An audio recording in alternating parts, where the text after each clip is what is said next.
नमस्कार दोस्तों, Ashok Singh agree show में आपका स्वागत है। मैं हूं आपके साथ अशोक सिंह।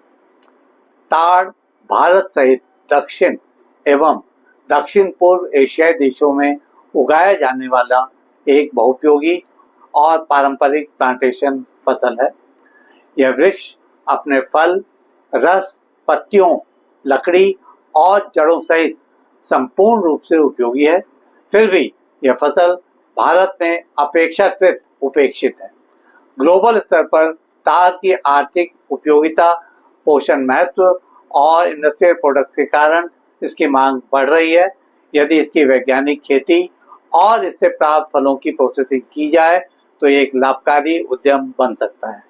अब तो आप समझ ही चुके होंगे कि आज के कार्यक्रम में हम इस उपेक्षित ताड़ वृक्ष के महत्व और इससे तैयार किए जाने वाले प्रोडक्ट्स पर बात करने जा रहे हैं। यह आमदनी का जरिया कैसे बन सकता है, इस बारे में भी चर्चा करेंगे।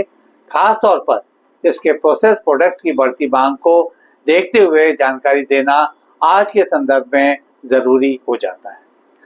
आज का एपिसोड शुरू करने से पहले एक बार फिर से आपसे आग्रह करना चाहेंगे कि इस वीडियो को अंत तक अवश्य देखें ताकि आप भी इसमें दी जाने वाली जानकारियों का भरपूर लाभ उठा सकें।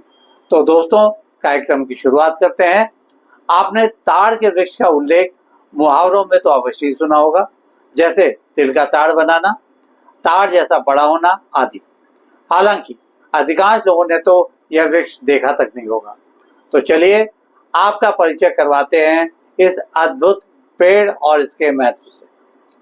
ताड़ वृक्ष से प्राप्त होने वाले मुख्य फल को ताड़ी फल या ताड़ गोला कहा जाता है। यह गर्मियों में विशेष रूप से दक्षिण भारत, उड़ीसा, पश्चिम बंगाल, झारखंड और बिहार में पाया जाता है। इसके तीन मुख्य उपयोग हैं। कच्चा ताड़ गोला यानी आइस एप्पल, गर्मियों में जलयुक्त ताजगी देने वाला ये फल है।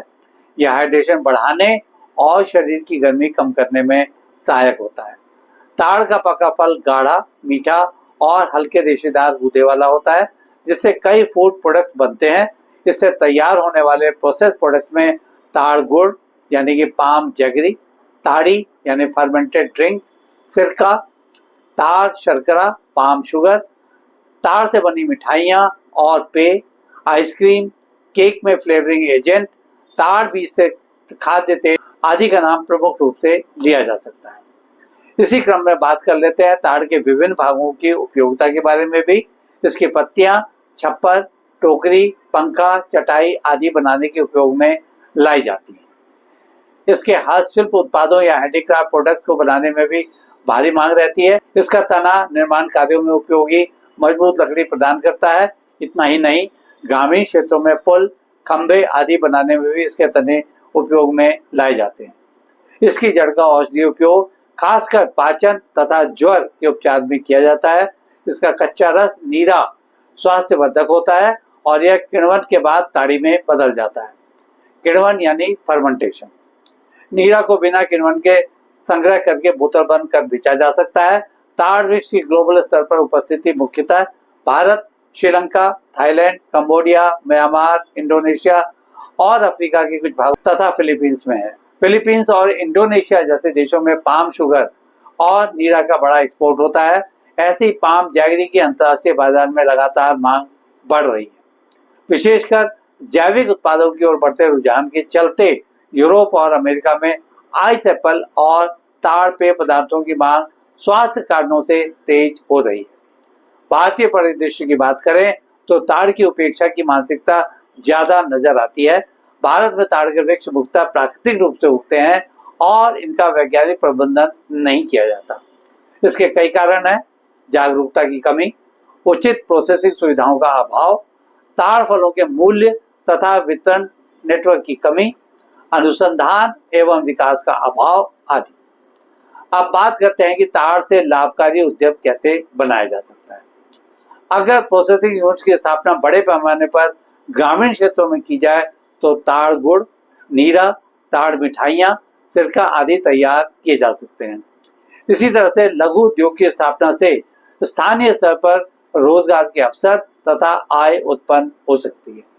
इससे प्राप्त नीरा को बिना किण्वन या फर्मेंटेशन के संग्रह कर स्वास्थ्य वर्धक पेय के रूप में ब्रांड बनाकर बेचना लाभकारी हो सकता है।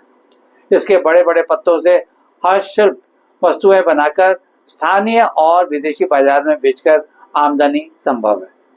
ताड़ आधारित प्रोडक्ट्स और संस्कृति को ग्रामीण पर्यटन के साथ जोड़कर रोजगार के नए अवसरों का सृजन किया जा सकता है।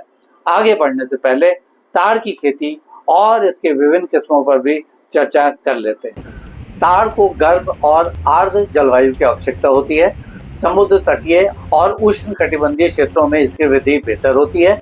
जहां तक मिट्टी की बात है तो बलुई, दोमट तथा जल निकासी युक्त भूमि इसके लिए उपयुक्त मानी जाती है।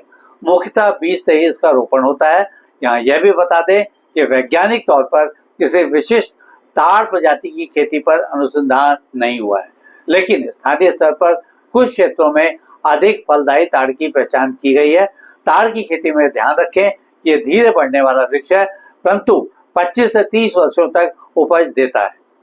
नर्सरी में इसके बीज से अंकुरण के लिए 60 से 100 दिन का समय लग सकता है। प्रारंभिक वर्षों में सिंचाई और खरपतवार नियंत्रण जरूरी है। ताड़ अपेक्षाकृत रोग प्रतिरोधक है, परंतु सफेद झुलसा तथा दीमक से सुरक्षा जरूरी है। ताड़ 6 से 7 वर्ष बाद फल देना प्रारंभ करता है। मुख्य मौसम गर्मियों का होता है। इसके तने पर कट लगाकर सुबह सुबह रस या नीरा का संग्रहण किया जाता है।